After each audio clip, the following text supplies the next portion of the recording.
Okay, fine. Far from it. Michael Young is out there. He has not been arrested. Wala namang dossier na pinapakita sa akin.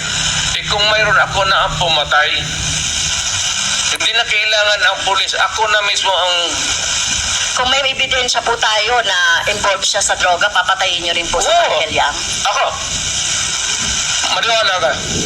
Kung may mga ebidensya po, papatayin niyo. Sasama, tawagan kita, kasama ko. Hindi po. Ayokong maging... Ayoko pong maging katulad ninyo, no? At ayokong masama doon sa patayan. You will be witness to a murder. At ito ay magsisilbing lesson, Mr. Chair, kay Mr.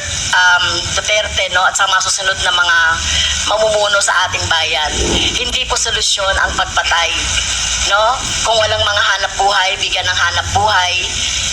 Pagsikapan dito nga, di ba? Ginagawa nga natin ng buong magkakaya natin para bigyan ng kahit papaano ay tulong yung ating mga mamamayan. So hindi po ito dapat patayin, no?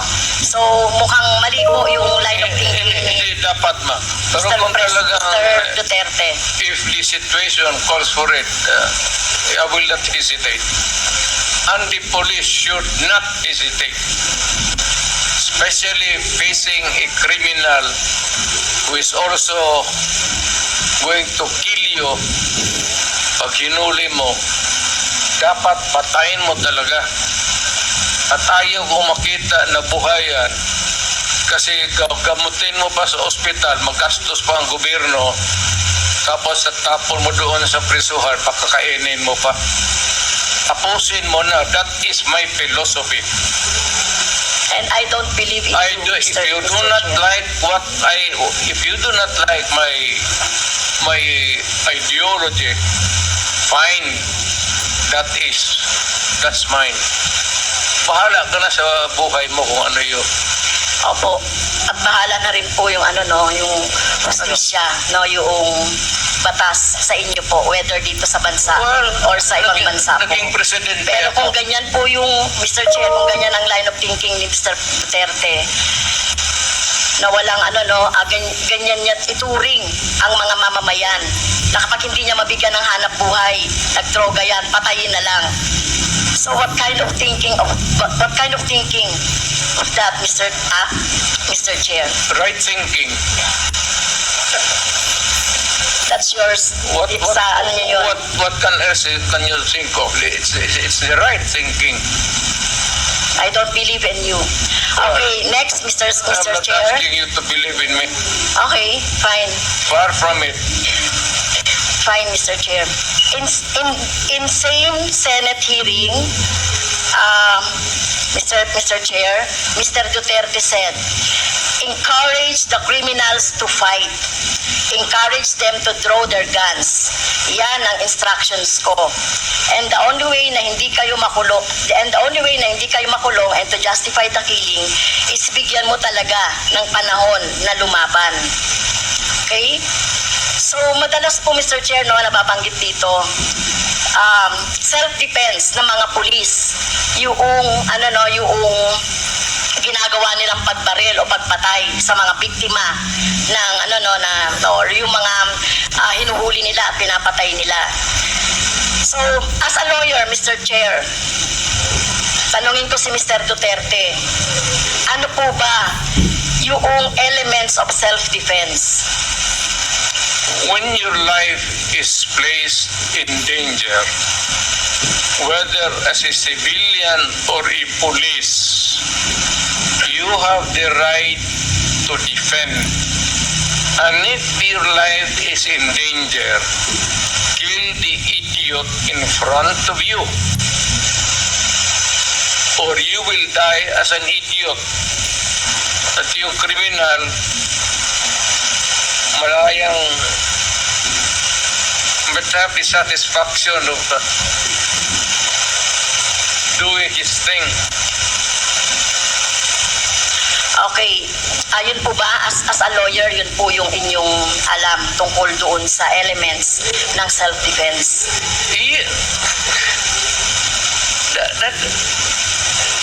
ibang ano ma'am, performance of duty, yung self-defense, elements of self-defense, kasali yan doon sa, it also favors the policeman or soldier.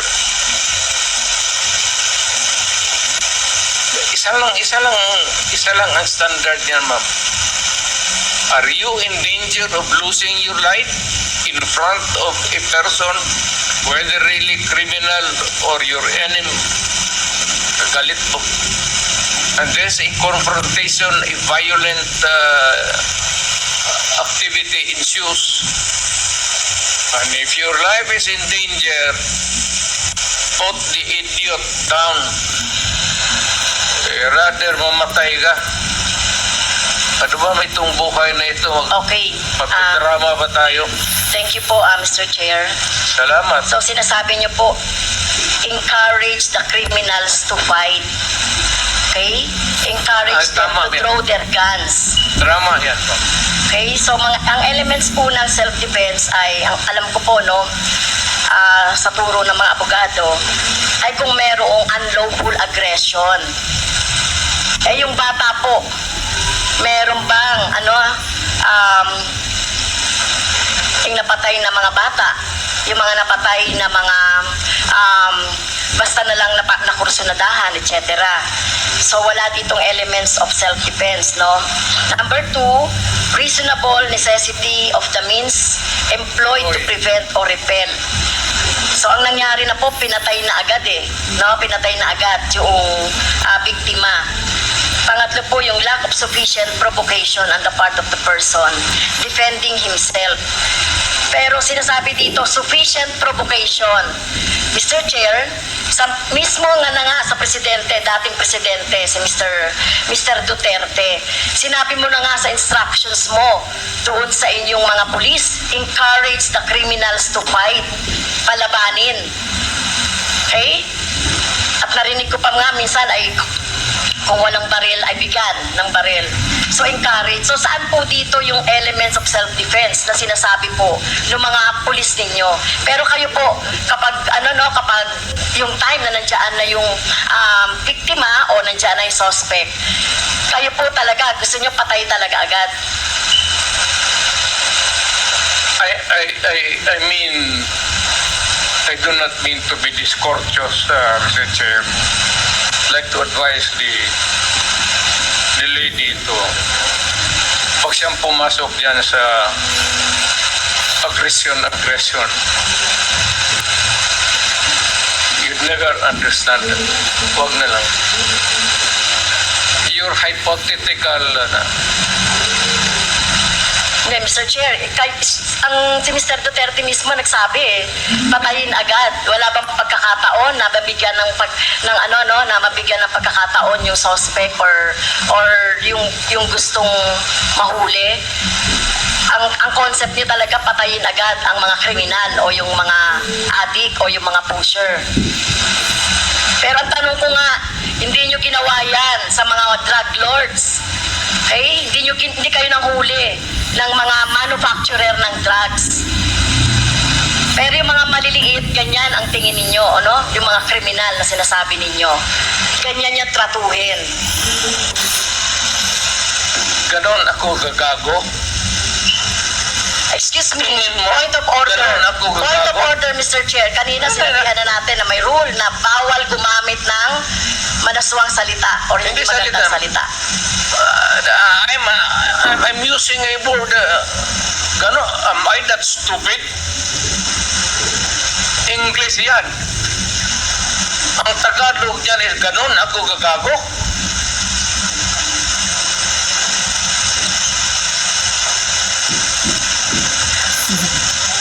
Abogado ako, fiscal ako, ganon ako gagago. Tama kayo, Mr. Chair, tama po si Mr. Duterte, abogado kayo. Pero alam ko, pag abogado, dapat alam niyo po yung due process of law. Alam niyo pong igalang ang karapatan at buhay ng tao, Mr. Chair. Huwag ka bang barurong, ma'am? You do not from Adam. Basta na lang anong narinig ninyo yung that's is Okay. You have 3 minutes Okay. left, Congresswoman Castro. Yeah, last time na po ba, Mr. Chair? You have 3 minutes left. 3 minutes na lang. Okay, thank you, Mr. Chair. Si Michael Yang po ay kilala na kilala pong malapit sa inyo sa kay Mr. Duterte, Mr. Chair. In fact, sa panahon po ni Mr. Duterte, inappoint siya as economic manager. So, dito po, Mr. Chair, nababanggit sa mga resource persons natin yung papel ni Mr. Yang, Michael Yang, sa droga, sa kalakalan sa droga. So, ang tanong ko po kay Mr. Duterte, Mr. Chair, gaano niyo po kilala si Mr. Yang o si Michael Yang? Michael Yang is an owner of a big department store in Davao City. Nag-irate yan, ako ang nag-cut ng ribbon sa department store niya. And every businessman, whether ang background mo hindi kung saan ka galing impyerno, if you want to have a picture with me, I will gladly oblige you. Even the criminals. Alam mo, do not confuse your, just because they are Chinese and they suspect you. Michael Yang is out there. He has not been arrested. Wala namang dossier na pinapakita sa akin. Kung mayroon ako na ang pumatay, hindi na kailangan ang pulis. Ako na mismo ang... Kung may ebidensya po tayo na involved siya sa droga, papatayin niyo rin po si Michael Yang? Ako? Maniwala ka? Kung may mga ebidensya Oo. papatayin niyo? Sasama, tawagan kita, kasama ko. Hindi po.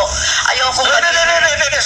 ayoko pong maging katulad niyo, ayokong masama doon sa patayan. You will So, be a witness to a murder.